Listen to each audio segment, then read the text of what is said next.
Hello, I'm Joseph Dillard. Welcome to the IDL Video Curricula. There are multiple approaches to eliminating nightmares. Some advise going lucid, that is, realizing that you are dreaming and that there is nothing to be afraid of.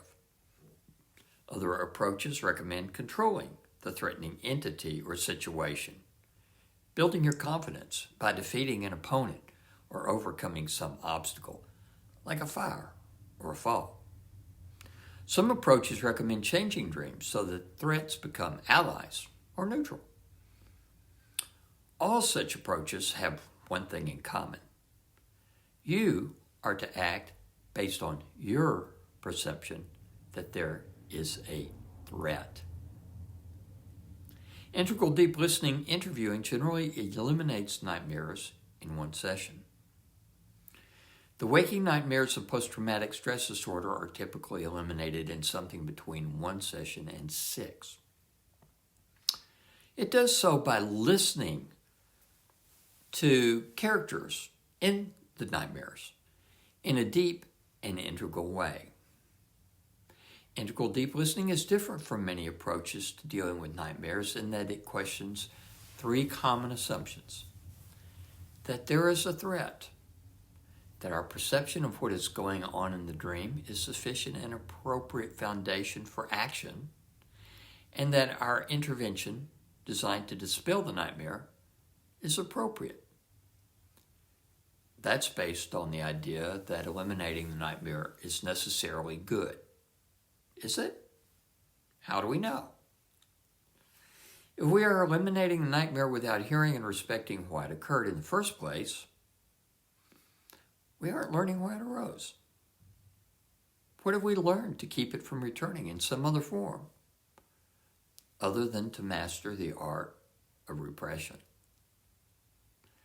If we stop the nightmare, how is that different from solving the problem of the warning light coming on in your car by cutting the cable leading to the light? What is to keep whatever created the nightmare from externalizing as problems with your relationships, or as addiction, or as an accident, or some physical health problem? How do we know that our intervention is assertive and not aggressive, suppression, or denial? The reality is we don't know until we gain more information about what is going on. We can do so both during the dream, if we become self-aware enough to remember to do so, and we can do this later while awake when we replay the nightmare. How? By taking the perspective of the threat or some neutral character, like a bystander or element, like a tree or spoon.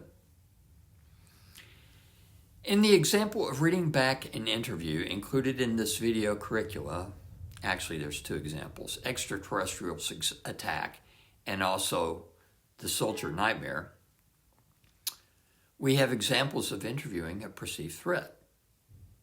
We can see how listening to dream characters with respect reframes the entire experience of the nightmare in a way that fits for the dreamer, but transforms the perceived threat into something positive. For example, the soldiers recommend for the dreamer to have more equanimity, witness more, not be entangled, have more objectivity, and not to follow her kids' invitations into the drama triangle so often. The interviewed extraterrestrials in the other example tell the dreamer, we want to influence humans so that they evolve toward enlightenment. When Nedra, who's the dreamer, feels totally not connected, if humans were to tap into that connection, they would be fearless. All these creatures would learn how to be fearless. Nedra wouldn't be afraid of other creatures and other possibilities of life. She would be in a different state of consciousness. This world would not be so much into those lower energies of fear and anger. She would be one of those evolving into the new world. She would be enlightened. She would be part of the solution instead of part of the problem. While traditional approaches teach confidence in ourselves by assertively confronting or transforming a threat, or by going lucid in the dream, how do we know that confidence does not come at the cost of higher order integration? For example, the Dunning-Kruger effect explains how we typically do not know how much we do not know, or how vast our ignorance is. And so our actions tend to be based on false confidence. This is not necessarily a bad thing. In fact, it is a highly useful adaptive mechanism in childhood because it allows learning. If children were aware of how high a mountain they had to climb to be good at a sport, reading, dance, painting, mathematics, or any skill set, they might easily be intimidated into not trying at all. However, in adults, false confidence leads to the ignoring of the interests of others, in addition to ignoring warning signs arising within ourselves. We are confident we know what we need and we know what to do. Our priorities and intentions are correct and good. We know a threat when we see one. Really? How do we know? With integral deep listening interviewing, we know why we know. Because we have interviewed personifications of our fears, doubts, and resistances.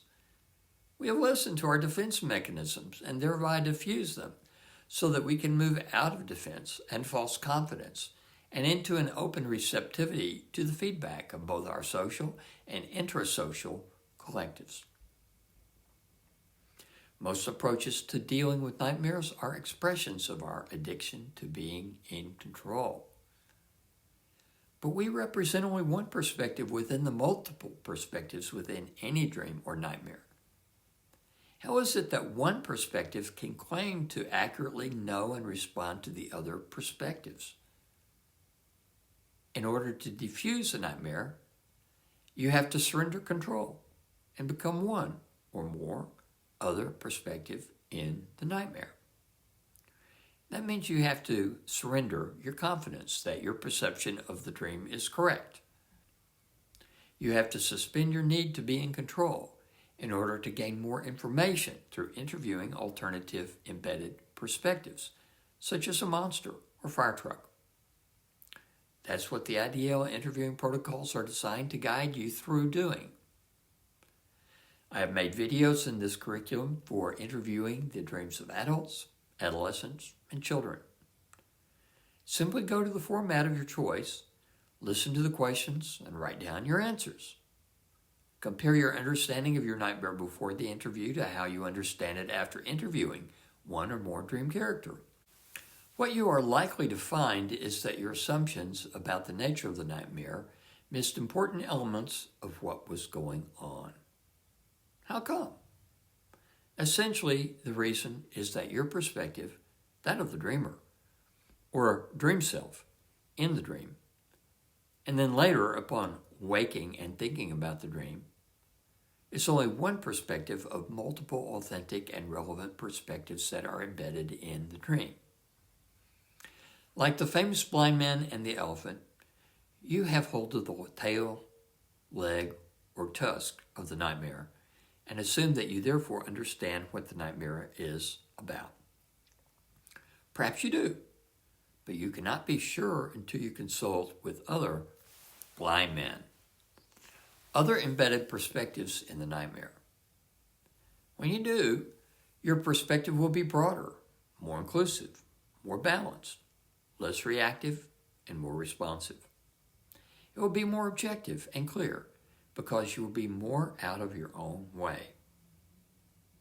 To summarize, do not assume that there is a threat just because a nightmare scared you silly. Instead, table that assumption until you have interviewed one or more characters in the nightmare.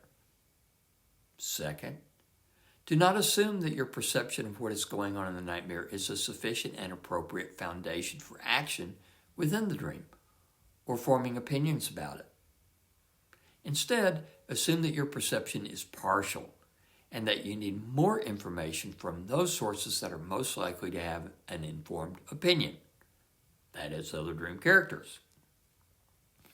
Third, do not assume that your intervention that is designed to dispel the nightmare is appropriate, even if it eliminates the nightmare. How are you so sure you are not metaphorically cutting the cable going to the warning light in your car? You can find the entire IDL Video Curricula at integraldeeplistening.com. Good luck with your nightmares, and thanks for watching. See you next time.